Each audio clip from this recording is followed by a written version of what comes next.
I'm a bad writer, or at least my first drafts are bad. La la la, clicky keyboard noises. La la la, keyboard noises.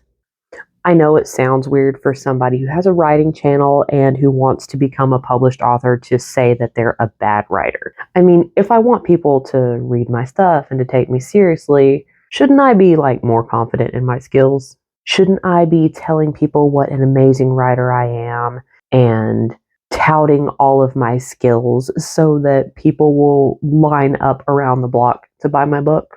Maybe, but I've always been relatively self aware, and I'm also one of my worst critics. And I'm not afraid to admit that my first drafts are a mess.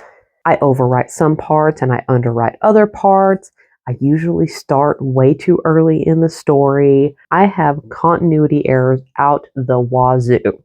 I tell instead of show. And I usually go in without any foreshadowing plans or thinking of symbolism or themes or anything like that. I don't let that bother me though, because as James A. Michener said, I'm not a very good writer, but I am an excellent rewriter. Most of you lovely people came to follow me after the video I made about why I chose to do the Pathfinders Writing Collective Fall Challenge as opposed to NaNoWriMo this year. Which, by the way, I had no idea it was going to reach so many people, and I was very surprised at how many people resonated with the message. Hello to all of you. I'm incredibly glad that so many people enjoyed the video, and even more glad that so many people decided to stick around and follow me and continue to watch me do silly little videos like these. And for those of you discovering me for the first time, if you've got a few minutes to spare, you're welcome to watch that video, but no pressure. You can start here and you won't really miss anything. It's not like I'm explaining some kind of massive villain origin story. I'm just saying NaNoWriMo's had some scandals over the last few years, and I no longer support them as an organization. The 50K and 30-day challenge that they do is still great. I just don't support the website anymore and the organization behind the program. But anyway, back to the topic at hand. So how does me being bad at first drafts relate to me doing writing challenges? How do those two things relate to one another? And why do writing challenges at all if I'm trying to make writing my career?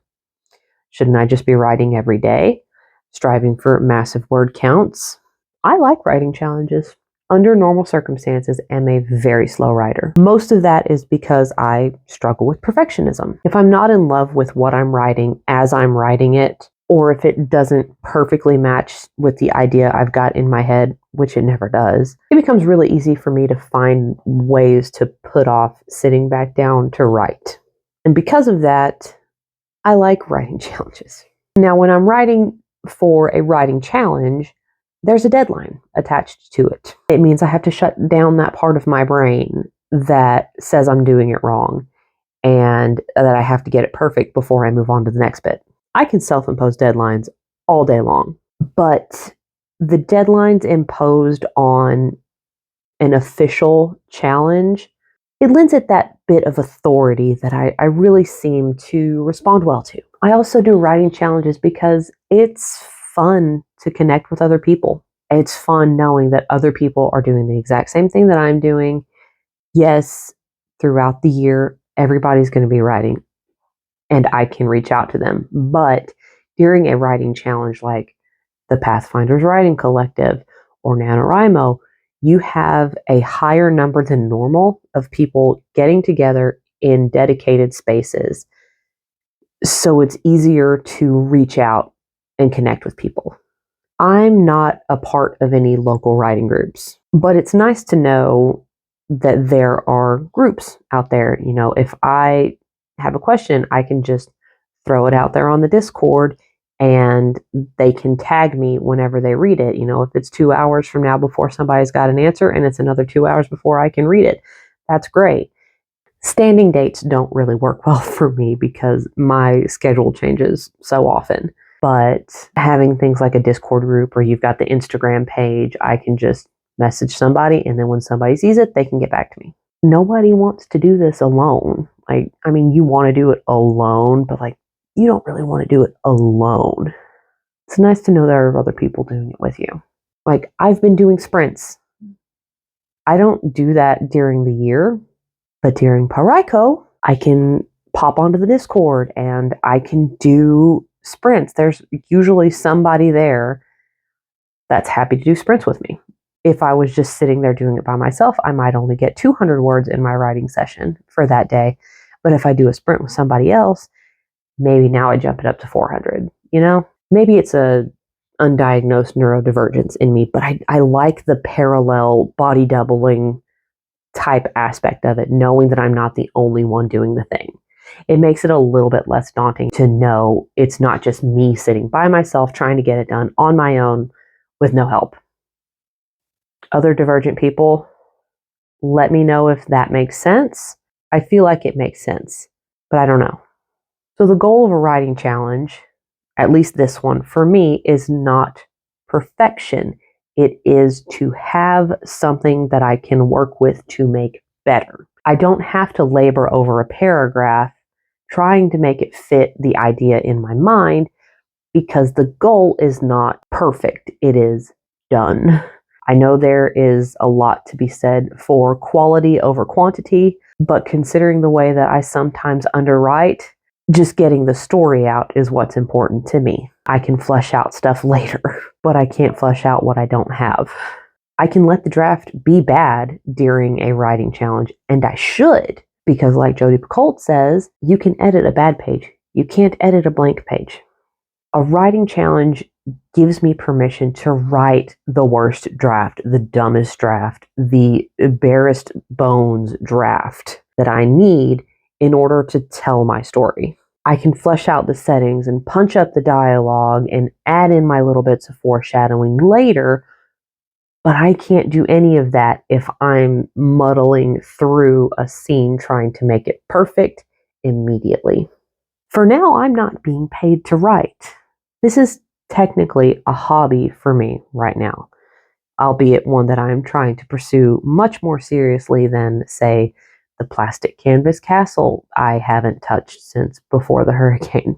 And yes, a deadline and a goal can become overwhelming like it did with NaNoWriMo because it was significantly higher of a word count than I can usually achieve in a writing day. Like I said earlier, I am usually a very slow writer. I dedicate as much time to it as I can, but when you're just getting a few snatches here and a few moments here and a couple moments there, I may end a normal day with only 2, maybe 300 words. Right now doing this challenge, I'm staying up till like 11, 12 o'clock at night to try and make sure that I get to the word counts that I need to get on some days. I don't have the energy to stay up that late every day, but on the days that I do tend to get the higher word count, I've stayed up a lot later in order to make that happen. The highest day that I've done so far is still less than what the daily word count goal would have been for NaNoWriMo. So if I was doing that challenge this year, I would be so disheartened and so far behind. And I would be so stressed out and just beating myself up because I wasn't just vomiting the words out. But I did set a word count goal. I set 900. And yes, I haven't achieved it every day. I haven't achieved it most days, but I am writing every day and I am striving to try and get those higher word counts. And because the overall goal is not a number of words total so much as it is just a completed draft, I don't have that anxiety and guilt and pressure weighing on me. You know? Basically, I like a writing challenge because it gives me a community I can work with and it gives me a deadline that I feel has authority. But I like a challenge that is not one that is going to make me like cry and feel stressed out. And also, it's fun to collect badges. Pathfinders has badges now. They're cute. And that's not to say that if you're aiming for a word count, it doesn't mean that you should be throwing out whatever kind of garbage comes to mind first just to hit that arbitrary word count if it doesn't serve your story. I'm saying that a writing challenge allows you to just let go of that sense of perfectionism if that's something you're struggling with, because it's something that I struggle with. And a good writing challenge helps to turn that part of my brain off. I'm saying you don't have to dwell on every single line of dialogue. I'm saying you don't have to figure out if you're using the perfect word. If you don't love it, highlight it a certain color, color code your crap, and know what your colors mean, and fix it on the next go around. It's a comforting thought for someone like me who always feels the need to get it right. I can color code it and I can come back to it on the next lap. But doing a writing challenge keeps it at the front of my mind that I don't have to be perfect. I just have to do it. The first time doesn't have to be perfect.